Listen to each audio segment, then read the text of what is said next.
Okay, suppose we have a question like this, and the question says that if x is an acute angle and tan x is equals to 3 all over 4, evaluate cos x minus sine x all over cos x plus sine x.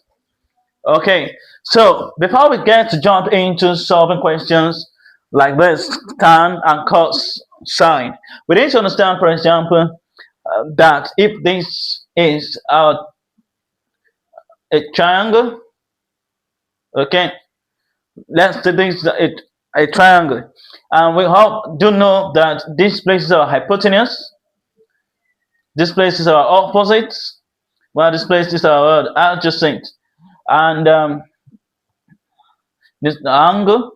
Let's say the angle is our third. This is the right angle at 90 degree. Okay, and to find sine theta is equals to opposite all over hypotenuse. Y cos theta. Okay, cos theta is equals to adjacent over hypotenuse, and y tan theta is equals to opposite all over adjacent. Okay, so now this don't mean opposite over hypotenuse. Then come to cos theta, adjacent all over hypotenuse. Then we'll come to tan theta. It is what opposite all over adjacent. Are we clear? So, but looking at this now, we have it to be that this side, that if x is an acute angle, so I'm going to replace this with x, that if x is an acute angle and tan x is 3 all over 4, that is what opposite all over adjacent, 3 all over 4, that we should evaluate cos x. But before we do this evaluation, we need to first of all find out about this side. Are we clear? We need to find out this side. What exactly is in? What exactly is at this side? Because here is 3 and this side is what is 4. So let me say this place is y. Okay, so we're going to find out this our hypotenuse. So to find out our hypotenuse, we're going to be using Pythagoras theorem. We'll use Pythagoras, okay, theorem to find out. So using Pythagoras theorem, we're going to say y squared is equals to 4 square plus 3 square. So y square is equals to 4 times 4 will give us 16 plus this 3 times 3 will give us 9. So y square is equals to 16 plus 9 will give us 25. Y is equals to square root of 25. Then y is going to be what? 5. So our y here is going to be equals to 5. Okay, so once we are done, now we have done getting the whole side of this acute angle, then we are going to move straight to the next down to find out what exactly is this cos. So I'm going to clean up this side that we used. So now coming back to this now, cos x will now be what? Adjacent all over what? Hypotenuse. Cos x is adjacent all over hypotenuse. That's what? 4 all over 5 minus sine x. Sine x is what? Opposite all over hypotenuse, which is what? 3 over 5. Okay? Over. Coming to cos x, the same thing.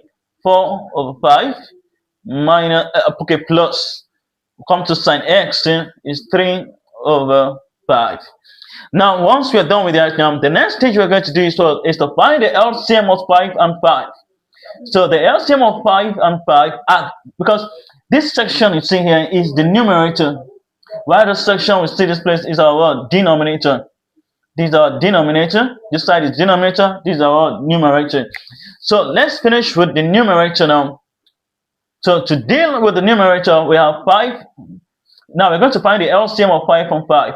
So the LCM of 5 and 5 is what? 5.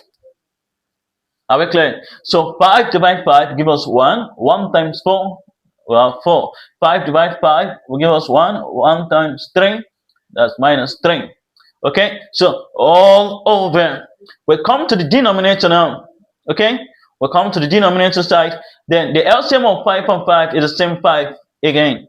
Over 5 divided 5, 1. 1 times 4 will give us 4 plus, the same thing, 3.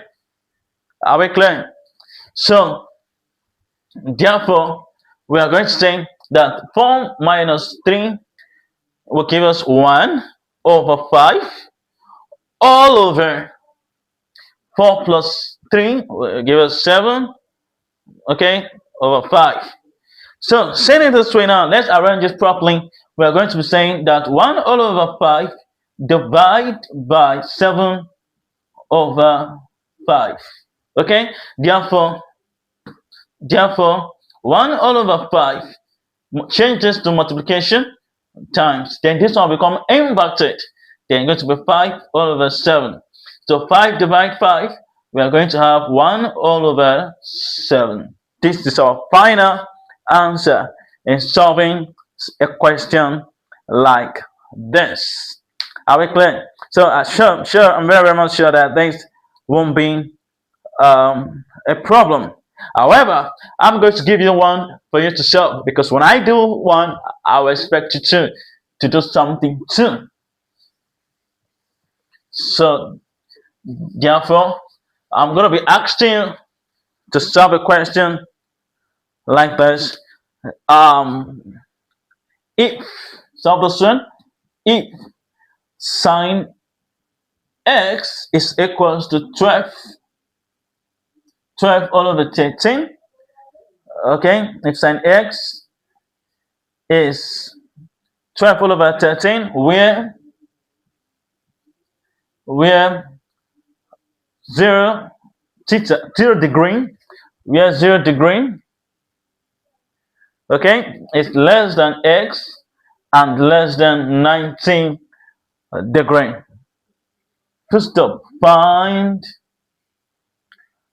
sine x equals to, okay, find the